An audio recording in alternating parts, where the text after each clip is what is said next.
छायावाद के आधार स्तंभों में एक जयशंकर प्रसाद का संक्षिप्त यहाँ पर परिचय दिया जा रहा है। ध्यान रखिएगा, जयशंकर प्रसाद पहले ब्रज भाषा में लिखते थे।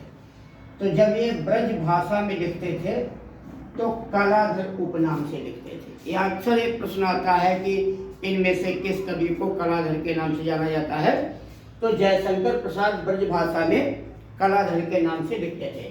ये छायावाद के आधार स्तंभों में से एक है, यानी छायावाद के कवि हैं। इनकी रचनाओं पर देख लेते हैं।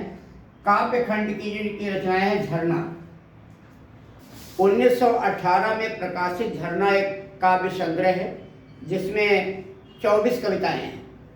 इसे छायावाद की प्रयोगशाला भी कहा जाता है। फिर आंसू, लहर, प्रेम पथिक और ध्यान रखिएगा कामायनी 1935 में प्रकाशित कामायनी एक पौराणिक महाकाव्य है। पौराणिक महाकाव्य, इसमें 15 सर्ग हैं। ये सभी रचनाएं खड़ी बोली में हैं। 15 सर्ग हैं इसमें।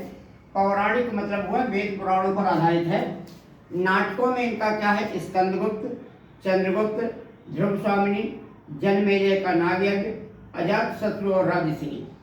ये भी एक प्रश्न आता है कि जयशंकर प्रसाद के नाटकों की विशेषता है ऐतिहासिक, यानी जयशंकर प्रसाद के नाटक कैसे हैं, ऐतिहासिक नाटक इनकी एक विशेषता है। कहानी संग्रह में आते हैं तो छाया, आकाशदीप सबसे अच्छी कहानी है, प्रतिध्वनि, इंद्रजाल और आंधी। उपन्यास की अगर बात करते हैं तो उपन्यास 3 है, कंकाल, तितली और इरावती। वैसे इरावती को अधूरा उपन्यास कहा जाता है। तो जयशंकर प्रसाद की अगर एक रचना याद कर लें तो जीवनी लिखने में बहुत ही आसानी होगी। तो फिर अगली क्लास में हम किसी अगले कवि पे बात करेंगे। यहाँ पर सिर्फ जयशंकर प्रसाद की बात की। नमस्कार, जय हिंद।